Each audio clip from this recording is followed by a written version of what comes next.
तपाईं यतिखेर हेर्दै हुनुहुन्छ त्रिशुली खबर टिभी। 24 घण्टा ताजा खबरको लागि हाम्रो च्यानललाई सब्स्क्राइब गर्नुहोला, नजिक रहेको बेल आइकनलाई दबाई हामीसँग जोडिनुहोला। नेकपा माओवादी केन्द्रको चुनाव लक्ष्य प्रशिक्षण तीव्र, आधा दर्जन निर्वाचन क्षेत्रविहीन 2 जित निकाल्नेमा ढुक्क। प्रदेशमा दोहोरिने मनस्थितिमा छैनन् बागमतीका मुख्यमन्त्रीदेखि सांसदहरू, माओवादीले गर्यो यस्तो घोषणा, प्रचण्डलाई प्रधानमन्त्री बनाउने तयारी। गठबन्धनका दलहरूलाई गलत्याउन मिल्दैन, शेरबहादुर देउवा फेरि प्रधानमन्त्री बन्न सक्नुहुन्छ, काङ्ग्रेस नेताको भनाई। सिट बाँडफाँडको टुङ्गो लगाउन गठबन्धन कार्यदलको बैठक आज पनि बस्ने, आसन्न निर्वाचनबाट माओवादी केन्द्र 2074 को अवस्थामा फर्किने दाबी।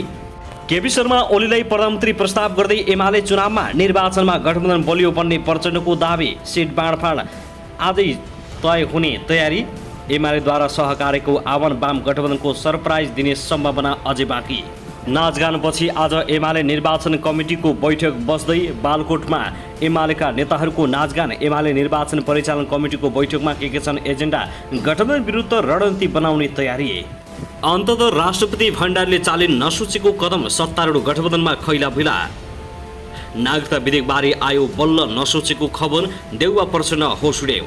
र नागरिकता विधेयक आज राष्ट्रिय सभामा पेश हुँदै प्रदेशमा दोहोरिने मनस्थितिमा छैनन् बागमतीका मुख्यमन्त्रीदेखि सांसदहरू, नेवी सङ्घका कार्यकर्ताले लुटे तिर्बीका महत्त्वपूर्ण कागजात, राजधानीमा खैरा बैला। अब हेर्नुहोस् पुरा समाचार।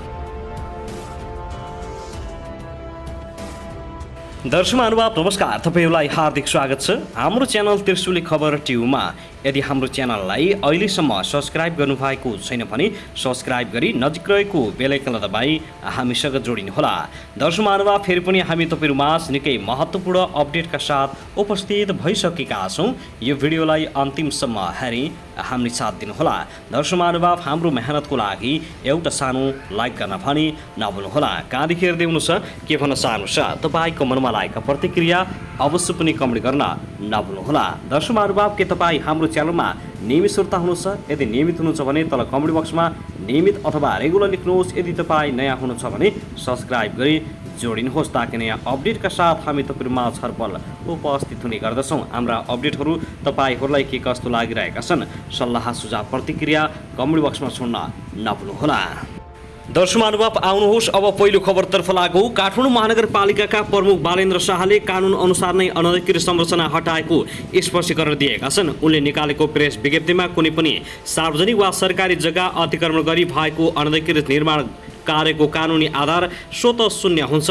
कुनै पनि अनधिकृत निर्माण कार्य वा आफैले गरेको कबुलियता उल्लङ्घन गरेको कार्यको तत्काल रोकथाम तथा नियन्त्रण गर्नु महानगरको पहिलो दायित्व हो, उनले लेखेका छन्। अनधिकृत संरचना भत्काउने डोजर लिएर आफै हिँडेपछि राजनीतिक दलका नेताहरू मेयर बालेन्द्र शाह विरुद्ध खनिएका छन्। महानगर सुन्दर र सफा बनाउनु भन्दा कार्यकर्ता खुसी पार्ने ध्याउनमा लागेका दलको विरोधपछि मेयर शाहले आफूमा अन्तर्निहित कार्यकारिणी अधिकार प्रयोग गरेरै काम गरिरहेको जानकारी दिएका छन्। अनधिकृत निर्माण तथा सार्वजनिक सम्पत्तिको अतिक्रमण रोकथाम र नियन्त्रण गर्ने प्रयोजनको लागि महानगर प्रहरी बलको परिचालन गर्न सक्ने अधिकार स्थानीय सरकार सञ्चालन ऐन 2074 को दफा 11(2) ले दिएको उनले बताएका छन्। कानुनको पालना गर्न 35 दिनको सूचना दिँदा पनि अटेर गरेपछि गैर कानुनी कार्यको रोकथाम तथा नियन्त्रण गर्न महानगरीय प्रहरी बलको परिचालन गर्नुपर्नेको बालेन्द्र शाहको स्पष्टीकरण छ।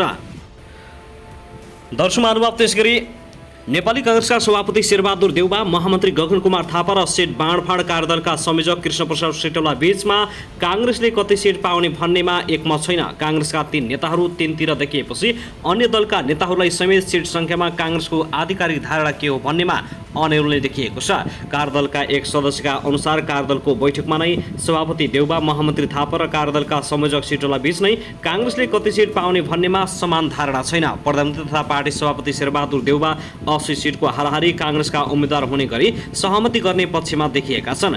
महामन्त्री थापाले 100 सिट भन्दा तल सहमति गर्ने नसक्ने कार्यदलको बैठकमा स्पष्ट रूपमा आफ्नो धारणा राखेका छन्। तर कार्यदलका संयोजक सिटोलाले सभापति देउवा र महामन्त्री थापा भन्दा फरक प्रस्ताव गरेका छन्। छन्। सिटौलाले देउवाले राखेको प्रस्तावभन्दा धेरै र थापाले भनेको भन्दा कम सङ्ख्यामा प्रस्ताव अगाडि सारेका छन्। सिटौलाले काङ्ग्रेसका भागमा 90 सिटको प्रस्ताव अगाडि सारेको कार्यदलमा रहेका एक सदस्यले बताएका छन्। महामन्त्री गगन थापाले कार्यदलको बैठकमा नै पार्टीभित्रको असन्तुष्टले निर्वाचन परिणाममा असर पर्ने तथ्य पेश गरेका थिए। काङ्ग्रेसलाई सिट सङ्ख्या कम हुँदा त्यसको नकारात्मक असर परिणाम पर्ने उनको भनाइ छ। थापाले तालमेलको मोडालिटी तय गर्न बनेको कार्यदलमा काङ्ग्रेसको लागि 100 सिट बर्डलाइन बनाउनु पर्ने प्रस्ताव अगाडि सारिएको छ। थापाले कार्यदलको बैठकमा मात्र होइन सार्वजनिक रूपमा पनि 100 सिटभन्दा तल काङ्ग्रेसले पाए गठबन्धन तोडिने चेतावनी दिएका छन्। कार्यदलका समेत रहेका कृष्णप्रसाद सिटौला 88 देखि 90 सिटमा काङ्ग्रेसको दाबी सत्तारूढ कार्यदलको बैठकमा पेश गरेका छन्। 88 देखि 90 सिट काङ्ग्रेसले पाउँदा सभापति देउवा र महामन्त्री थापा दुवैलाई मनाउन सकिने प्रस्ताव कार्यदलमा राखेका छन्। तर उता भने नेकपा माओवादी केन्द्रले पनि 60 सिट नछोड्ने बताएपछि माधव कुमार नेपालको पार्टी एकीकृत समाजवादी चेपुवामा परेको छ। दर्शक महानुभाव, त्यसगरी नेकपा माओवादी केन्द्र नवनियुक्त उपमहासचिव शक्तिबहादुर बस्नेतले गठबन्धनको सिटको बाँडफाँड सबैलाई स्वीकार्य हुने गरी मिल्ने दावी गरेका छन्। हिजो शनिबार राजधानीमा आयोजित एक साक्षात्कार कार्यक्रममा बोल्दै उनले अहिले सिट बाँडफाँडबारे गम्भीर रूपमा छलफल चलिरहेको र छिट्टै निष्कर्षमा पुग्ने बताएका हुन्। उनले सिट बाँडफाँडबारे अहिले गठबन्धनमा आबद्ध दलहरूको तर्फबाट प्रस्तावमाथि छलफल भइरहेको जानकारी दिएका छन्। उनले भने अहिले छलफल भइरहेको छ, अब यसबारे निष्कर्ष निकाल्छौँ। उनले सिट बाँडफाँडबारे हिजो स्थानीय तहको निर्वाचनमा पनि समस्या थियो र त्यसलाई हल गरिएको सुनाउँदै अहिले सङ्घको निर्वाचनमा पनि सिट बाँडफाँड मिल्ने बताएका छन्। गठबन्धन आजको आवश्यकता हो कि होइन भन्ने कुरा पहिले बुझ्नु पर्यो। अहिले सबै दल गठबन्धन गरेर जाने निष्कर्ष निकालेका छन्, त्यसैले सिट बाँडफाँड मिल्छ। उनले काङ्ग्रेस 165 सिटमै उम्मेद्वार खडा गर्ने पार्टी भएको र माओवादी केन्द्र पनि त्यस्तै पार्टी भएकाले सिट बाँडफाँड ठूलो समस्या नभएको जिकिर गरेका छन्। उनले माओवादी केन्द्रको तर्फबाट भावी प्रधानमन्त्रीको रूपमा लिएर अध्यक्ष पुष्पकमल दाहाल प्रचण्डकै नेतृत्वमा आफूहरू चुनावमा सहभागी हुने जानकारी गराएका छन्। दर्शक महानुभाव, त्यसगरी नेकपा एमाले आगामी प्रदेश सभा र प्रतिनिधि सभामा चुनावको लागि यसअघि हारेका उम्मेद्वारलाई टिकट नदिने जनाएको छ। तर जनाधार भएका र चुनाव प्रयोजनलाई समेत ध्यानमा राखेर अन्य पार्टीबाट प्रवेश गराइरहेकाको हकमा विशेष निर्णय लिन उपयुक्त हुने एमाले जनाएको छ। नेकपा एमाले चुनावको लागि उम्मेदवारी यही भदौ 22 गते भित्र सिफारिस गरिसक्न पार्टीको सम्बन्धित निर्वाचन क्षेत्र समन्वय कमिटीलाई निर्देशन दिइसकेको छ। हिजो शनिबार सम्पन्न पार्टी केन्द्रीय कमिटी बैठकले उम्मेदवारको अन्तिम टुङ्गो लगाउने जिम्मेवारी केन्द्रीय कमिटीमा रहने गरी यस्तो निर्देशन दिने निर्णय गरेको हो। सम्बन्धित प्रतिनिधि सभा क्षेत्रीय समन्वय कमिटीले प्रतिनिधि सभा र सम्बन्धित प्रदेशसभा निर्वाचन क्षेत्र समन्वय कमिटीले सोही क्षेत्रको उम्मेदवार सिफारिस गर्न बैठकले निर्देशन दिएको पार्टीका प्रचार तथा प्रकाशन विभाग प्रमुख पृथ्वी सुब्बा गुरुङले जानकारी दिएका छन्। उनका अनुसार 1 जना महिला अनिवार्य रहने गरी दुवै निर्वाचनका लागि 3 जना उम्मेदवार सिफारिस गर्नुपर्नेछ। नेकपा एमाले उम्मेदवार छनौटको मापदण्ड पनि तय गरेको छ। पार्टी नीति र कार्यक्रमप्रति प्रतिबद्धता, लोकप्रियता र विजयको सुनिश्चितता, पार्टीप्रतिको निष्ठा र आन्दोलनको योगदान, सन्तुलन र समावेशिता, निर्वाचन कानुन बमोजिमको योग्यता पुगेको व्यक्तिहरूलाई प्रदेशसभा र प्रतिनिधिसभा निर्वाचनको लागि उम्मेदवार उठाउन सक्ने मापदण्ड तय गरिएको पनि प्रचार तथा प्रकाशन विभाग प्रमुख गुरुङले बताएका छन्। एमाले सिफारिस गरेका कुनै पनि उम्मेदवारहरूले पार्टीको अन्तिम निर्णय नगरेसम्म आफू उम्मेदवार भए भनेर कुनै पनि गतिविधि नगर्न पनि सचेत गराएका छन्। आगामी मङ्सिर 4 गते हुने प्रतिनिधि सभा र प्रदेशसभा निर्वाचनका लागि उम्मेदवारहरूको सिफारिस प्रक्रिया र उम्मेदवारहरूको छनौटको मापदण्ड देहाई बमोजिम हुनेछ। जिल्ला सम्बन्धित क्षेत्रको क्षेत्रीय कमिटीले सम्बन्धित क्षेत्रको उम्मेदवार सिफारिस गर्ने भएको छ। एउटै मात्र निर्वाचन क्षेत्र रहेका जिल्लाहरूको जिल्ला कमिटीको बैठकबाट उम्मेदवार सिफारिस गर्ने, प्रदेशसभा निर्वाचनको उम्मेदवार पनि त्यही अनुसार सम्बन्धित निर्वाचन क्षेत्रीय समन्वय कमिटीको गर्ने भएको छ।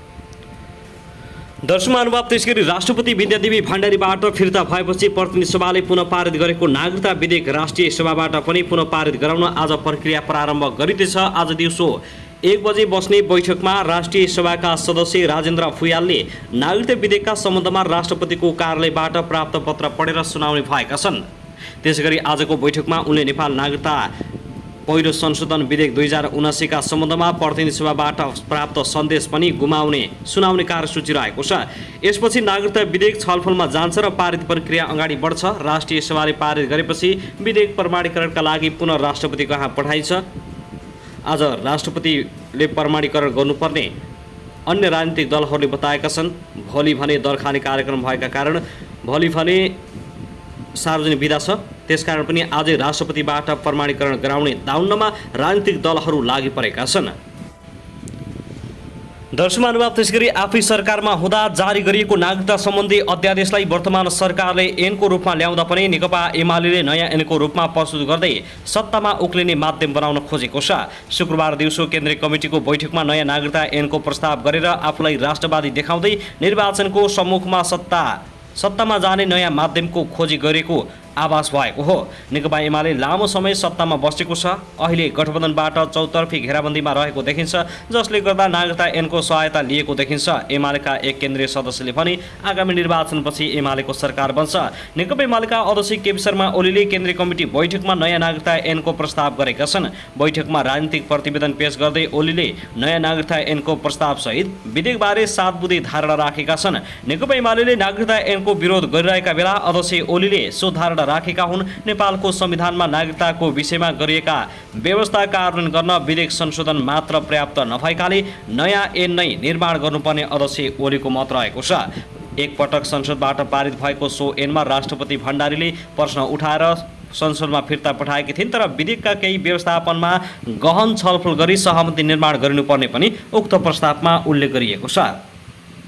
नेकपा एमाले नागरिकता ऐनमा राष्ट्रपतिलाई पनि प्रयोग गरेको देखिन्छ। यसको कारण हो केन्द्रीय कमिटीको बैठकमै अध्यक्षज्यूले नागरिकता सम्बन्धी विधेयकमा प्रश्न उठाउनु ती नेताको दाबी छ। अध्यक्ष ओलीले नेपालको संविधानमा नागरिकता सम्बन्धमा गरिएका व्यवस्था कार्यान्वयन गर्न संशोधन मात्र पर्याप्त छैन, तसर्थ संसदबाट नयाँ ऐन निर्माण गरिनुपर्ने। यसका लागि विगतमा संसदमा प्रस्तुत गरिएको नागरिकता विधेयक र सम्बन्धित समितिमा यस सम्बन्धमा भएका छलफल र निष्कर्षहरूलाई आधार बनाउनुपर्ने लगायत प्रमाणहरू भएका छन्।